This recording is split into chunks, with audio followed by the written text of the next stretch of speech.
This is Mr. Foley. I'm going to walk you through accessing your PSAT, your pre-SAT scores online. If you put down an email address when you took the PSAT, then you should have received an email. Looks, it will come to your account. I have a student who was allowed me to use his access information to walk you through this process. This will be the first time for him as well. But if you use an email address, you should have received an email from, it will say PSAT and NMSQT. You would click on that and the email will come up and it will say, let's get started. There's a couple videos you can watch. It gives you an access code and there's a link for you to log in to or create a College Board account. I'm assuming most of you did not create a College Board account. So once you click on the link will take you here. You can also go to www.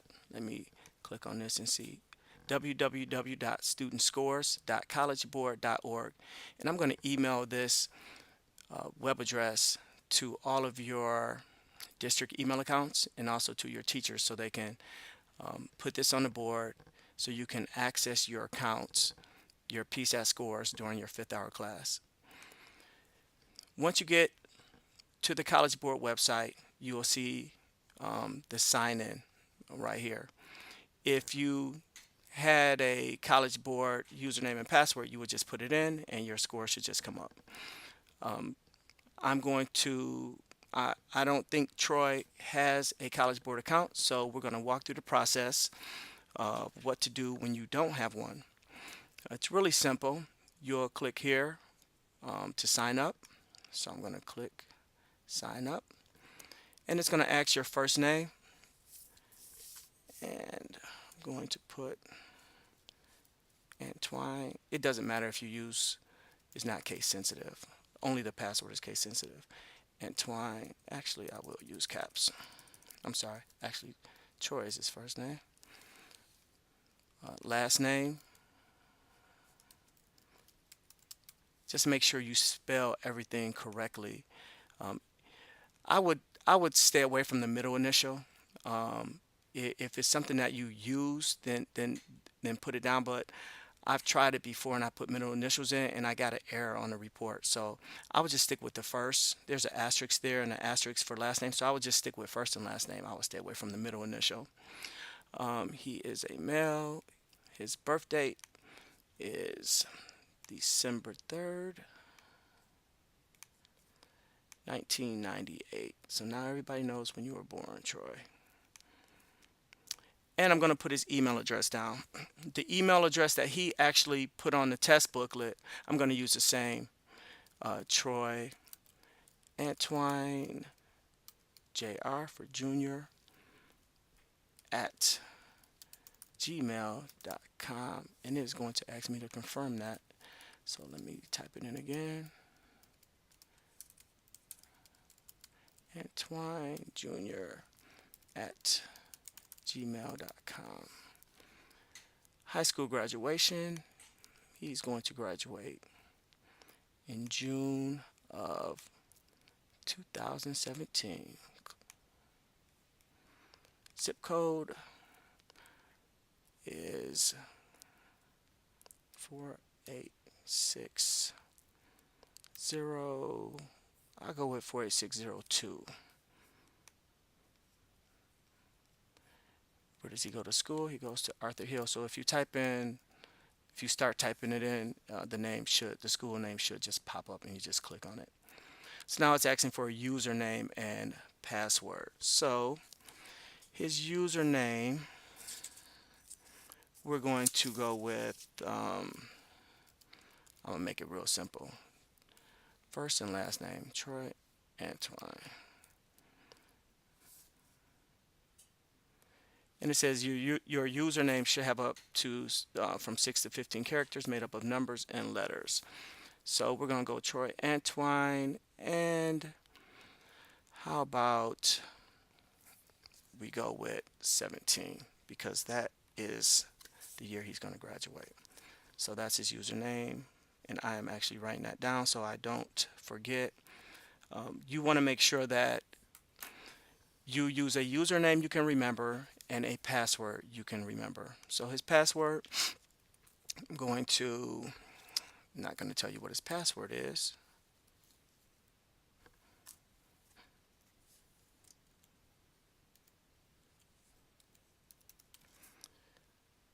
But I will tell you that it is made up of letters and numbers.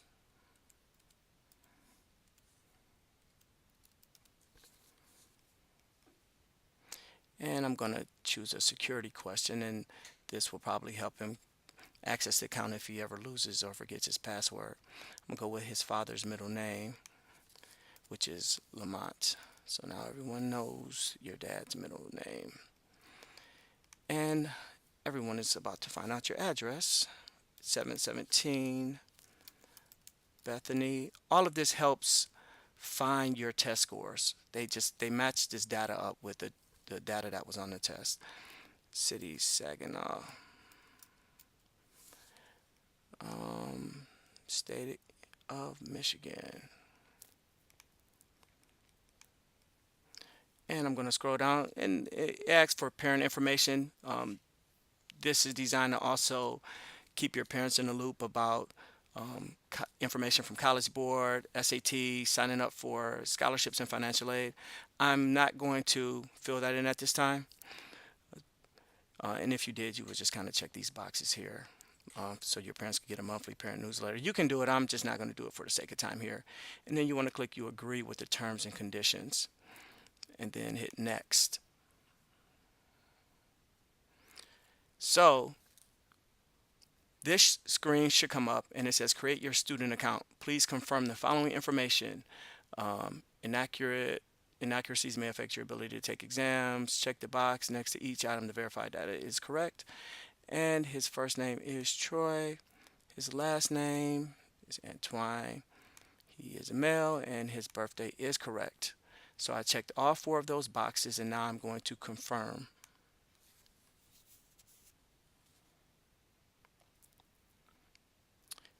And then it says, thanks, your account has been created. We'll return you back to your application. If you're not redirected within 10 seconds, click here.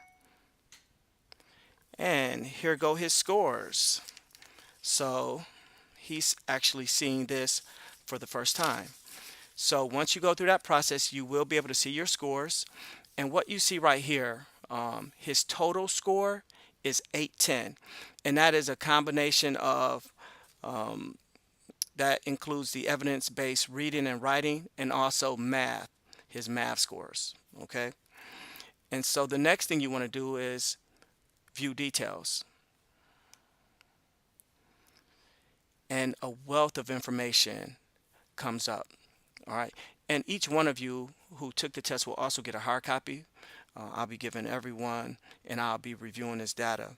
But once you click view details, the score, it gives you an idea of how you did, or how well you would do if you were to take the SAT. It shows you where your skills are at, and also just how ready you are for college. When I scroll down, there's just a ton of information. You'll see test scores, cross-test scores, sub-scores, and this just gives an even more detailed picture about how you did in specific areas. The powerful part about this is, you can see here this little dot. If you're in green, that shows your strength. And if you're in the area of yellow or red, those are areas that need to improve.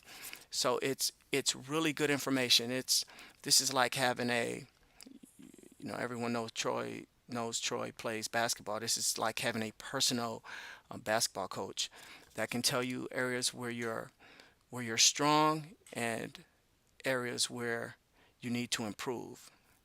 So I might, tell Troy he needs to improve making left-hand layups, for example. So I'm going to scroll back to the top, and I'm going to show you. I'm just going to kind of go through some of these areas here so you can get an idea of what's offered. You can look here and click on this is report details, and this shows you this was kind of the benchmark to target, and he scored a 420, so he's really close to green there. And so you can just kind of see, his score here. The benchmark was about 500. So but as we go through, um, and then I'm also going to show you how to link this with Khan Academy. That's going to be real powerful. I'm going to scroll back up, and here it says test questions. This is really powerful. You can click on test questions, and you have access to the exact test that you took. So this is reading. Here you see across the top writing and language, math without a calculator, math with a calculator. And as you scroll down, there are the questions 1 through 47. All right. And you can click on these questions. This is reading. I'm going to click on question 1, and it will take you right to the test. And you can read the passage. You can see which answer you got. And that's denoted by, let me go back real quick. The check mark green is correct. You never want to omit because you don't get penalized for not answering questions. So you always want to make sure you answer the question. So check, it means it's correct. Otherwise, you got it incorrect. And so you can see what you need to work on. Go to math, for example. And it looks like he did pretty good on some of these. Here he got the first one correct. But you want to go back and you can practice these questions. And if you get stuck, it tells you how difficult the question was. You can click on view answer and an explanation on how to answer that, or how they came up with that answer, and then you can just go to the next question. You can practice a question every single day, so there's no reason not to get some additional practice in. Here you can look at the skills insight, and this will help you dig a little bit deeper and see what your scores say about your skills and how you can develop them further. So here, his reading score indicates that he's already likely able to do, and then you can just read it. And right across from it, it tells you you can improve your skills by focusing on the following suggestions. So it gives you some suggestions on how to improve. Really, really good information. You really want to go through that. So that was for reading, and then there's math. And then you can click on and you can see the reading questions because it gives you tons of strategies that you can use. This right here, this National Merit Scholarship, this is powerful too. This looks at your score, and this tells you whether or not you meet the requirements for certain scholarships. And so you just want to go through this, and it'll give you information about whether or not you meet the requirements. And let me go back. Up at the top, obviously there's full report. There's AP potential.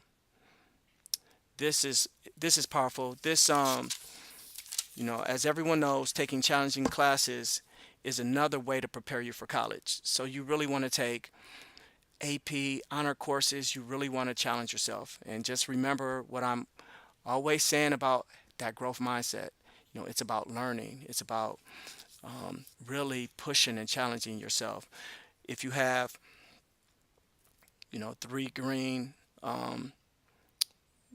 dots filled in, that lets you know you have the potential for high success in an AP class. And if you don't, then you need a little more work. And so then you can look at all of the different courses offered, and it tells you your AP potential. And that's something you can definitely sit down and talk to your counselor about. AP classes and honor classes. The next thing I'm going to do, we know we have about a little over 2 months to get prepared for the SAT.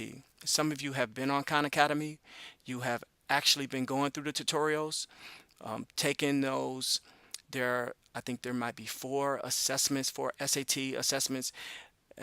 Khan Academy works directly with College Board. College Board creates the exams. They're literally giving you everything you need to be prepared. Right here under your score, it says you are on track for college readiness. Stay on track and continue your progress. Start now with your free personalized recommendations waiting for you on Khan Academy. Even right here, you can see this. It says your scores indicate you need to strengthen your college readiness skills.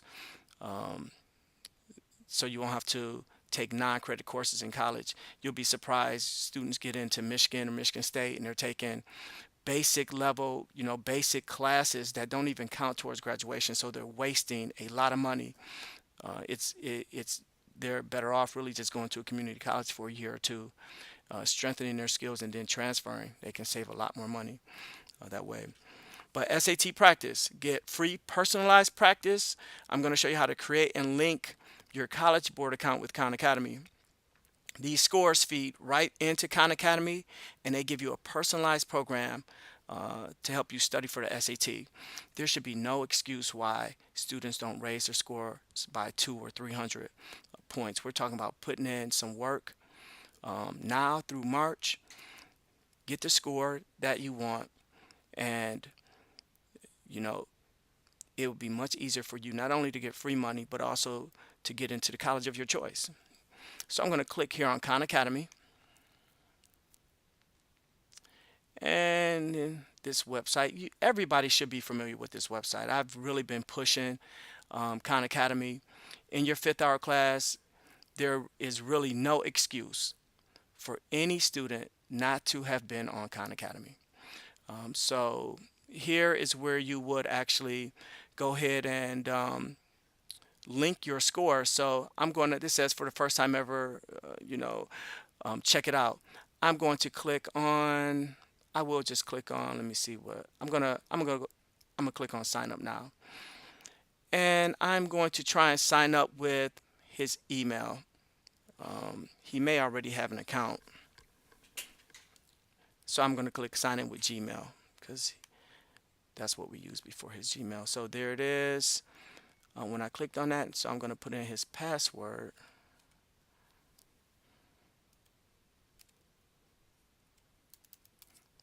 I'll click sign in. And please select an account you would like to use. Yes, I would like to use Troy Antoine Jr. at Gmail. Blah, blah, blah. Remember this, approval for the next 30 days. I'm not worried about that. So I just need to hit allow. Where's the enter button? I'm just going to hit allow because that's what I want, I guess.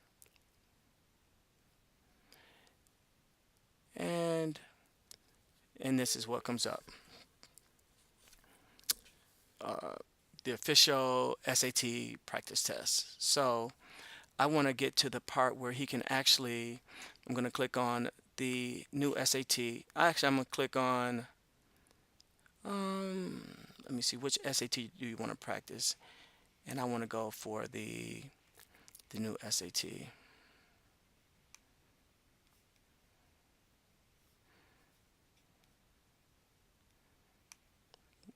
Your zip code, I'm going to put in 48602.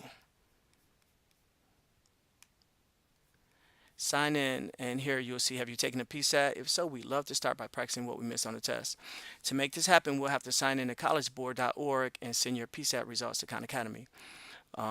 So right here we want to sign in, and if, for 9th graders, they did not take the PSAT, they can start going through all of these questions for PSAT.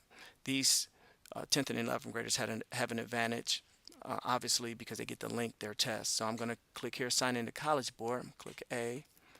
Onward. You see the big exclamation point. I feel like I'm getting on a giant boat. And, Khan Academy is requesting permission for the following. Please send below press send below, I'm sorry, to give College Board permission to send your test results to Khan Academy so that Khan Academy can personalize your practice recommendations based on how you did.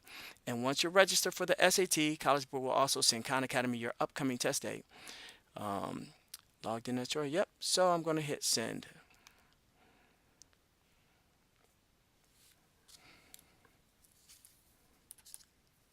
Connecting to College Board, analyzing your PSAT results.